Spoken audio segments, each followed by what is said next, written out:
बिस्मिल्लाहिर्रहमानिर्रहीम। बुढ़ापे में जिस बंदे ने ये तस्बीह पढ़ी, मरने के बाद जन्नत उसका इंतज़ार करती है। हज़रत मोहम्मद सल्लल्लाहु अलैहि वसल्लम का फरमान। मोहतरम नाज़रीन, नबी करीम सल्लल्लाहु अलैहि वसल्लम ने अरशाद फरमाया, जो शख्स बुढ़ापे में ये तस्बीह पढ़ लेगा, अल्लाह ताला उसके तमाम गुनाह माफ़ फरमा देता है, खा वो मैदान जंग से भागने वाला ही क्यों ना हो। हजूर नबी करीम सल्लल्लाहु अलैहि वसल्लम के पास एक बूढ़ा शख्स आया और अर्ज़ की, या रसूलल्लाह सल्लल्लाहु अलैहि वसल्लम, मेरी उम्र ढल चुकी है, गुनाहों का बोझ ज़्यादा है, अल्लाह से मुआफ़ी मांगता हूँ, मगर मेरे दिल पर खौफ है। आप सल्लल्लाहु अलैहि वसल्लम ने अरशाद फरमाया, ये तस्बीह 3 बार पढ़ो, अल्लाह ताला तुम्हारे सारे गुनाहों को बख्श देगा और तुम्हारे दिल पर सुकून नाज़िल फरमाएगा। वो बूढ़ा साहबी खुशी से नारे तकबीर बुलंद करता हुआ मस्जिद से बाहर निकला और आप सल्लल्लाहु अलैहि वसल्लम ने फरमाया, अगर ये तस्बीह पढ़ता रहेगा तो ये जन्नत में ज़रूर दाखिल होगा। वो तस्बीह ये है। मोहतरम नाज़रीन, ज़िंदगी एक मुसलसल सफ़र है जो बचपन से जवानी, जवानी से बुढ़ापे और आखिरकार मौत की तरफ बढ़ता है। हर उम्र का एक अलग रंग, एक जुदागाना तजर्बा और मुनफरिद तकाज़े होते हैं, मगर बुढ़ापे इंसान की ज़िंदगी का वो दौर है जब जिस्म कमज़ोर हो चुका होता है, आज़ाद थक जाते हैं और दिल अल्लाह की मुलाकात का मुश्ताक हो चुका होता है।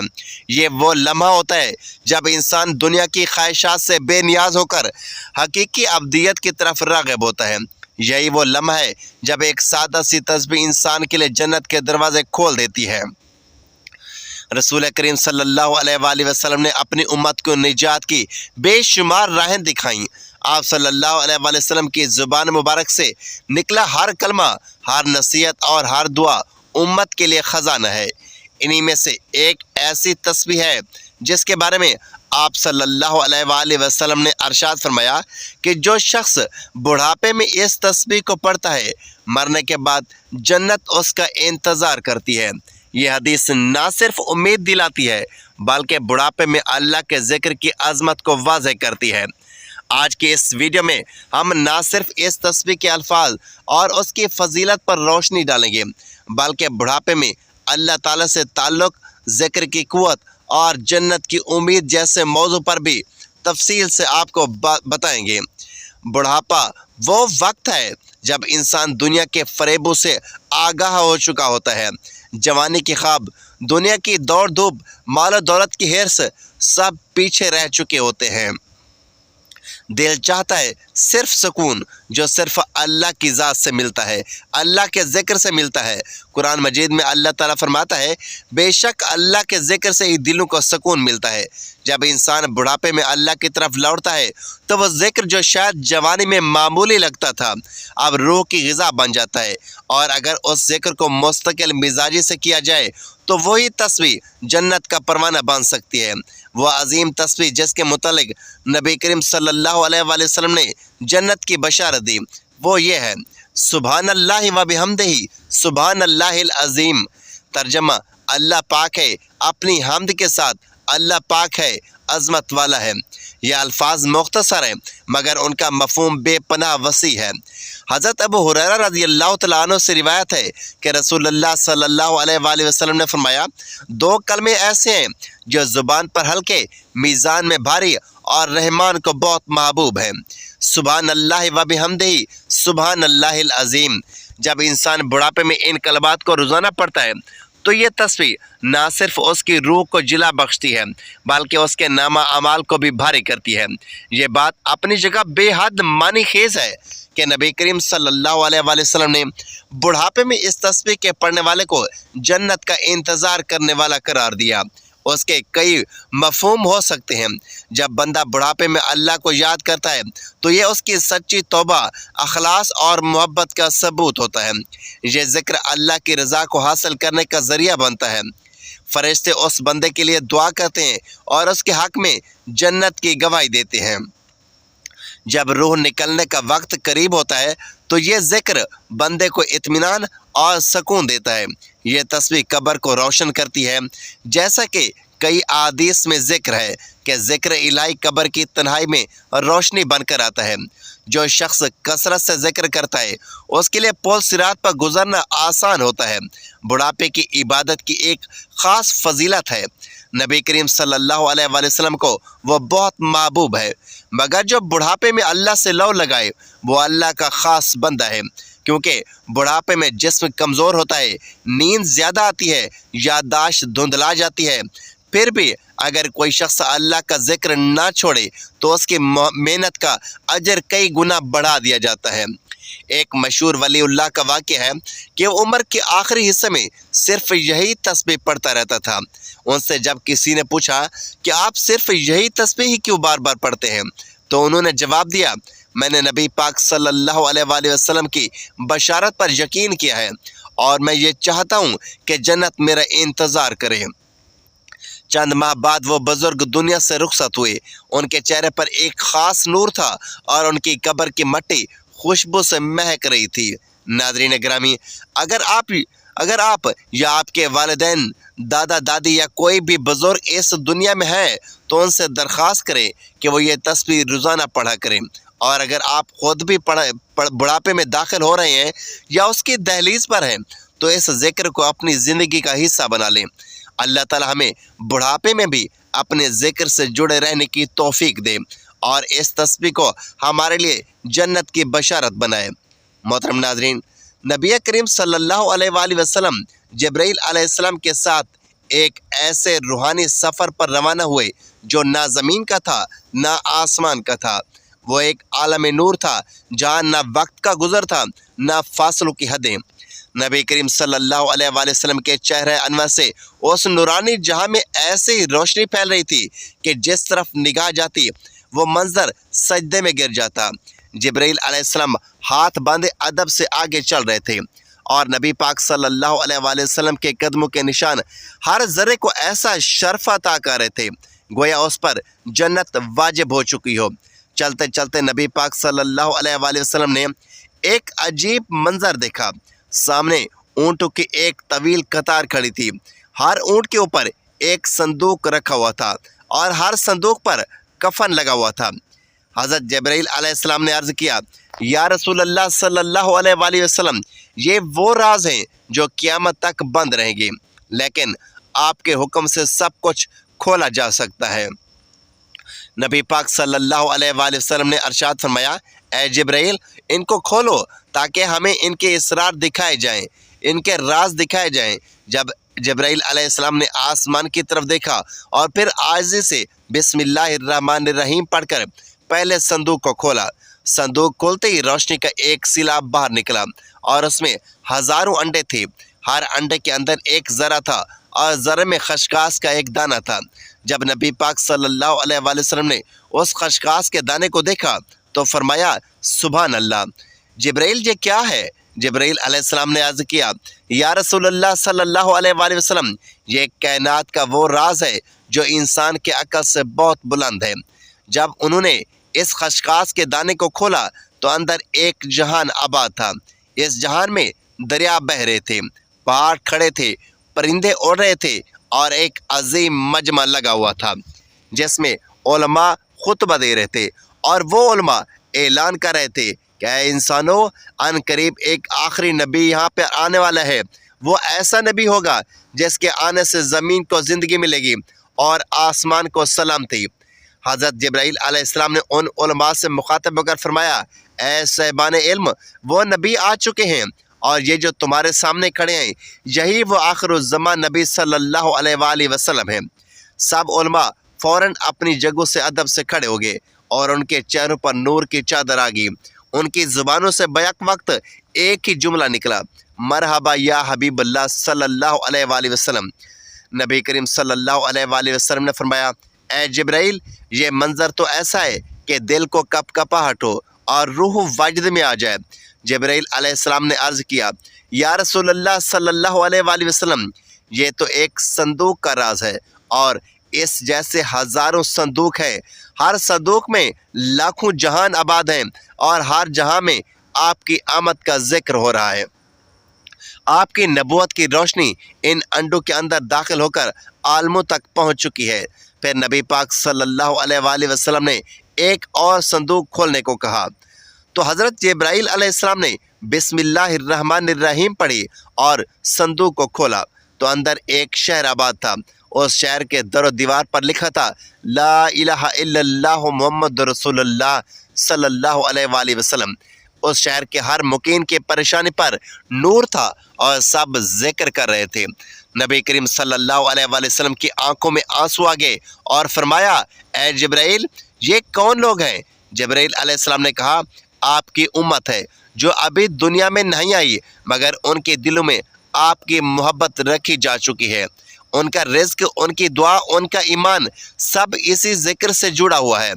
نبی پاک صلی اللہ علیہ وآلہ وسلم نے فرمایا اے جبرائیل اگر یہ سب میرے امتی ہیں تو کیا ان کے گناہ معاف ہوں گے؟ حضرت جبرائیل علیہ السلام نے کہا یا رسول اللہ صلی اللہ علیہ وآلہ وسلم اگر وہ آپ کا نام لے کر ایک بار بھی آنکھ بھر کے رو لیں گے تو ان کے گناہوں کو زمین سے آسمان تک مٹا دیا جائے گا، معاف کر دیا جائے گا، اور اگر وہ ایک بار بھی پڑھ لے تو ان کے نامہ اعمال میں ہزاروں نیکیاں لکھ دی جائیں گی۔ نبی کریم صلی اللہ علیہ وآلہ وسلم نے ارشاد فرمایا جبرائیل ان صندوقوں میں کتنی نشانیاں ہیں؟ جبرائیل علیہ السلام نے عرض کیا یا رسول اللہ صلی اللہ علیہ وآلہ وسلم ان میں ہر اس شخص کے راز ہیں جو آپ سے محبت کرتا ہے، اور ہر وہ آنسو محفوظ ہے جو کسی نے رات کی تنہائی میں آپ کا نام لے کر بہایا ہے۔ محترم ناظرین، اللہ تبارک و تعالیٰ فرماتا ہے اے ابن آدم ہم نے تجھے مٹی سے پیدا کیا اور مٹی میں لوٹا دیں گے، مگر اس درمیانی سفر میں تجھے عقل دی، شعور دیا، آزادی دیے، کان دیے، زبان عطا کی، اور سب سے بڑی نعمت یہ تھی کہ تجھے ہم نے اپنے بندوں میں چن لیا اور تجھ سے کہا کہ دیکھ یہ زندگی صرف کھیل تماشا نہیں، ہم نے تیری زندگی کے ہر مرحلے کو نشاندہی کے ساتھ بنایا۔ جب تو رحم میں تھا تو ہم نے تیری تخلیق شروع کی، پھر گوشت کا لوتھڑا بنایا، پھر اس میں روح پھونکی، اور جب تو پیدا ہوا تو والدین کی گود میں خوشی کا محور بن گیا، پھر دودھ پیا، پھر غذا کھائی، پھر کھیل کود میں مشغول ہوا، پھر جوانی آئی جسے سجین کہا گیا، پھر داڑھی نکلی اور تو غلام کہلایا، پھر مرک ہوا جب پورے جوش سے مرد بن گیا، پھر شباب کہلایا، پھر رجل، پھر کہول جب 30 سال کی عمر پار کی، پھر جب 40 سال کا ہوا تو شیخ کہلایا، پھر عمر ڈھل گئی، ہڈیاں کمزور ہوئی، بینائی کمزور ہوئی تو ارذل عمر میں داخل ہوا، اور یہاں سے زندگی کا زوال شروع ہوا۔ حضرت انس رضی اللہ تعالیٰ عنہ سے مروی ہے کہ رسول اللہ صلی اللہ علیہ وآلہ وسلم نے ارشاد فرمایا کہ جس کی عمر اسلام میں 40 سال کو پہنچ جائے اللہ تعالیٰ اس کو 3 بڑی بیماریوں سے محفوظ فرما دیتا ہے، جنون، جزام اور برس۔ یعنی جب وہ 50 سال کا پہنچتا ہے تو اللہ تعالیٰ اس پر حساب کو آسان فرما دیتا ہے، جب 60 سال کا ہوتا ہے تو اللہ اسے اپنے رجوع کی توفیق عطا کرتا ہے، اور جب 70 سال کا ہو جاتا ہے تو آسمان والے فرشتے اس سے محبت کرنے لگتے ہیں، اور جب وہ 90 سال کا ہو جاتا ہے تو اللہ تبارک و تعالیٰ اس کے تمام پچھلے گناہ معاف فرما دیتا ہے۔ اس کا لقب امید اللہ اور اسیر اللہ فی الارض رکھا جاتا ہے، یعنی زمین پر اللہ کا قیدی ہو جاتا ہے، کیونکہ وہ قوت سے محروم ہو چکا ہوتا ہے، خواہشات اس کی مر چکی ہوتی ہیں تو وہ ایک قیدی کی طرح زندگی گزارتا ہے۔ حضرت ابو بکر صدیق رضی اللہ تعالیٰ عنہ سے روایت ہے کہ آپ نے فرمایا نبی پاک صلی اللہ علیہ وآلہ وسلم کے پاس ایک شخص آیا اور پوچھا یا رسول اللہ سب سے بہترین شخص کون ہے؟ آپ صلی اللہ علیہ وآلہ وسلم نے ارشاد فرمایا کہ جو شخص بڑھاپے کے پہنچے اور اس کی نیکیاں بہت زیادہ ہوں، اور پوچھا سب سے برا شخص کون ہے؟ فرمایا برا وہ ہے جو بڑھاپے کو پہنچ جائے اور اس کے گناہ بہت زیادہ ہوں۔ حضرت ابن مسعود رضی اللہ تعالیٰ عنہ بیان کرتے ہیں کہ رسول اللہ صلی اللہ علیہ وآلہ وسلم نے فرمایا کہ قیامت کے دن ابن آدم سے 5 سوال ہوں گے، جن میں ایک یہ کہ اپنی جوانی کہاں خرچ کی، اپنی عمر کس چیز میں ضائع کی، اپنے علم پر کتنا عمل کیا۔ حضرت علی کرم اللہ وجہ الکریم کے پاس ایک شخص آیا اور کہا میرے بال سفید ہوتے جا رہے ہیں، یہ کس بات کی علامت ہے؟ فرمایا یاد دہانی کی علامت ہے، بڑھاپے کی علامت ہے کہ تو اس دنیا میں اب نہیں رہے گا۔ حضرت سعد رضی اللہ تعالیٰ عنہ سے روایت ہے کہ نبی کریم صلی اللہ علیہ وآلہ وسلم نے فرمایا نماز کے بعد یہ دعا کرو اے اللہ میں بزدلی سے تیری پناہ مانگتا ہوں، ارذل عمر کی طرف لوٹائے جانے سے بھی تیری پناہ میں آتا ہوں اور قبر کے عذاب سے تیری پناہ مانگتا ہوں۔ ارذل عمر سے مراد وہ عمر ہے جب انسان بچپن کی حالت کی طرف واپس لوٹ جاتا ہے۔ نہ وہ خود صفائی کر سکتا ہے اور نہ ہی سونگھنے، دیکھنے، سننے کی طاقت رہتی ہے۔ گھر والوں کے لیے وہ بوجھ بن جاتا ہے، عقل کمزور ہو جاتی ہے اور لوگ موت کی تمنا کرنے لگتے ہیں۔ علامہ عینی فرماتے ہیں، ارذل عمر وہ ہے جس میں انسان اپنی عقل کو کھو دیتا ہے، سمجھنے کی طاقت نہیں رہتی، یادداشت کمزور ہو جاتی ہے۔ ایسے شخص کی حالت معذور بچے جیسی ہو جاتی ہے۔ وہ عبادت نہیں کر سکتا، حتیٰ کہ وہ انسان نہیں پہچان پاتا۔ حضرت عطا نے حضرت ابن عباس رضی اللہ تعالیٰ عنہ سے روایت کی کہ جو شخص قرآن پاک کی تلاوت کرتا رہتا ہے، اللہ تعالیٰ اسے ارذل عمر کی طرف نہیں لوٹاتا، اور جو علم قرآن سے جڑا رہے وہ کبھی ذلت والی عمر کو نہیں پہنچتا، بلکہ جتنی عمر بڑھتی رہتی ہے اتنی عزت بڑھتی ہے۔ اللہ رب العالمین ارشاد فرماتا ہے کہ ہم نے انسان کو مٹی سے پیدا کیا اور ہم ہی اس سے وفات دیتے ہیں اور بعض کو نکارہ عمر کی طرف لوٹا دیتے ہیں تاکہ وہ جاننے کے بعد بھی کچھ نہ جان سکے۔ لہٰذا اے بندہ مومن، اگر تجھے اللہ نے جوانی دی ہے، صحت عطا کی ہے، طاقت دی ہے، تو اس کا شکر ادا کر اور نیک اعمال کرتا رہے کہ بڑھاپے میں تیرے لیے آسانیاں ہوں۔ نبی کریم صلی اللہ علیہ وآلہ وسلم نے فرمایا، جو شخص 3 مرتبہ یہ تسبیح پڑھ لے، اللہ تعالیٰ اس کے تمام گناہ معاف فرما دیتا ہے، خواہ وہ میدان جنگ سے بھاگنے والا ہی کیوں نہ ہو۔ حضور نبی کریم صلی اللہ علیہ وآلہ وسلم کے پاس ایک بوڑھا شخص آیا اور عرض کی، یا رسول اللہ، میری عمر ڈھل چکی ہے، اب میں بوڑھا ہو چکا ہوں، میرے اوپر گناہوں کا بوجھ ہے، اللہ سے معافی مانگتا ہوں، مگر اپنے دل میں خوف ہے، میرے دل میں خوف ہے اپنے گناہوں کا۔ آپ صلی اللہ علیہ وآلہ وسلم نے فرمایا، یہ تسبیح پڑھ لیا کرو، اللہ تعالیٰ تمہارے گناہوں کو بخش دے گا اور تمہارے دل پر سکون نازل فرمائے گا۔ نبی پاک صلی اللہ علیہ وآلہ وسلم نے فرمایا، اگر یہ شخص یہ تسبیح پڑھتا رہے گا تو یہ جنت میں ضرور جائے گا، کیونکہ یہ تسبیح گناہوں کو ایسے گرا دیتی ہے جیسے درخت سے پتے گرتے ہیں۔ حضور صلی اللہ علیہ وآلہ وسلم نے فرمایا، یہ تسبیح زبان پر ہلکی اور میزان عمل میں بھاری ہے اور اللہ کو بہت محبوب ہے۔ وہ تسبیح یہ ہے، سبحان اللہ و بحمدہ سبحان اللہ العظیم، اور جو شخص ان کلمات کے ساتھ استغفر اللہ بھی شامل کر لے، اللہ اس کے دل کو نور سے بھر دیتا ہے، قبر کو وسعت دیتا ہے اور اس پر جنت کے دروازے کھول دیتا ہے۔ ناظرین، ذکر اللہ ہر وقت مفید ہے، مگر چند خاص اوقات میں اس تسبیح کو پڑھنا بہت زیادہ اثر رکھتا ہے۔ فجر کے بعد اور مغرب کے بعد کی تسبیحات میں، یا سونے سے پہلے اور وضو کے بعد تنہائی میں، خاص طور پر رات کے وقت جب آپ رات کے وقت اپنے بستر پر سونے کے لیے لیٹیں، تو سب سے پہلے آپ نے حضور پاک صلی اللہ علیہ وآلہ وسلم کی ذات اقدس پر درود پاک کا نذرانہ پیش کرنا ہے۔ درود پاک آپ کوئی سا بھی پڑھ سکتے ہیں۔ ایک بار ثواب کی نیت سے میرے ساتھ بھی درود پاک پڑھ لیں۔ اللہم صلی علی محمد وعلی آل محمد کما صلیت علی ابراہیم وعلی آل ابراہیم انک حمید مجید۔ اللہم بارک علی محمد وعلی آل محمد کما بارکت علی ابراہیم وعلی آل ابراہیم انک حمید مجید۔ درود پاک پڑھنے کے بعد آپ نے ایک تسبیح سبحان اللہ و بحمدہ سبحان اللہ العظیم کی پڑھنی ہے، اور ایک تسبیح استغفر اللہ استغفر اللہ استغفر اللہ کی پڑھنی ہے، اور اس کے بعد آپ نے درود پاک پڑھنا ہے جو شروع میں پڑھا تھا۔ حضرت عبداللہ بن عباس رضی اللہ تعالیٰ عنہ بیان کرتے ہیں کہ نبی کریم صلی اللہ علیہ وآلہ وسلم نے فرمایا، جو بندہ ان کلمات کو صبح شام پڑھتا ہے، اللہ تعالیٰ اس سے راضی ہو جاتا ہے، اگرچہ اس کے گناہ زمین سے آسمان تک لبریز ہوں۔ ایک دن نبی کریم صلی اللہ علیہ وآلہ وسلم مدینہ کی نرم و گرم فضاؤں میں اپنے اہل خانہ کے ساتھ سکون کے لمحات گزار رہے تھے۔ حضرت عائشہ رضی اللہ تعالیٰ عنہ جوان تھی، چاق و چوبند اور چستی سے بھرپور تھی۔ نبی پاک صلی اللہ علیہ وآلہ وسلم کا انداز ہمیشہ محبت بھرا، دل موہ لینے والا اور خندہ پیشانی سے لبریز ہوتا۔ آپ صلی اللہ علیہ وآلہ وسلم نے حضرت عائشہ رضی اللہ تعالیٰ عنہ سے فرمایا، عائشہ آؤ ہم دوڑ کا مقابلہ کرتے ہیں۔ حضرت عائشہ صدیقہ رضی اللہ تعالیٰ عنہ خوش ہو کر دوڑ کے لیے تیار ہو گئیں اور فرمایا، جی ہاں یا رسول اللہ۔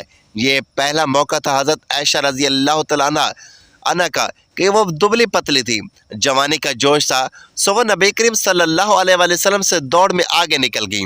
नबी पाक सल्लल्लाहु अलैहि वसल्लम ने जब यह मंजर देखा तो सिर्फ मुस्कुरा दिए। उनके चेहरे पर मुंह मुबारक पर वो तबस्सुम था जो दिलों को सुकून देता है। आप सल्लल्लाहु अलैहि वसल्लम ने इस बात को दिल में रख लिया और कोई शिकायत ना की, ना कोई गिला किया।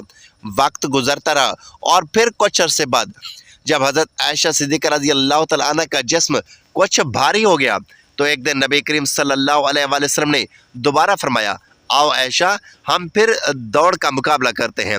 हज़रत आयशा रज़ी अल्लाह तआला अन्हा ने कहा, या रसूलल्लाह, अब कहाँ वो जिस्म, कहाँ वो चुस्ती। लेकिन आप सल्लल्लाहु अलैहि वसल्लम ने मोहब्बत से उस रात फरमाया, दौड़ शुरू हुई। उस बार नबी करीम सल्लल्लाहु अलैहि वसल्लम आगे निकल गए और जब आप सल्लल्लाहु अलैहि वसल्लम जीत गए तो खुशी से फरमाया, ये उस दिन का बदला है आयशा। ये वो वाक़या है जो हज़रत आयशा सिद्दीक़ा रज़ी अल्लाह तआला अन्हा ने खुद रिवायत किया। यह दौड़ का मंजर सिर्फ एक तफरीह का लम्हा न था, बल्कि इसमें हमारे लिए नबी पाक सल्लल्लाहु अलैहि वसल्लम के अखलाक का वो पहलू झलकता है जो अज़वाज मुताहरात के साथ हुस्न सलूक, मोहब्बत और शफ़क़त और खुश तबी का आला तरीन नमूना था। आप सल्लल्लाहु अलैहि वसल्लम ने हमें सिखाया कि मोहब्बत, खलूस, मुस्कुराहट और ज़िंदगी के हर रिश्ते में नरमी का नाम है। नाज़रीन, अल्लाह तबारक व तआला से दुआ है कि अल्लाह ताला हमें नबी पाक सल्लल्लाहु अलैहि वसल्लम की सुन्नतों पर अमल पैरा होने की तौफीक अता फरमाए, हमारे घरों में मोहब्बत, अखलाक और सुकून पैदा फरमाए। या अल्लाह, हमें नरमी, अखलाक और प्यार से जीने वाला बना दे। या अल्लाह, हमारे दिलों को आपस में जोड़ दे, हमारी ज़ुबानों को दुरुस्ती अता फरमा, हमारी ज़िंदगी को सीरतुन नबी सल्लल्लाहु अलैहि वसल्लम पर चलने वाला बना। आमीन या रब्बल आलमीन।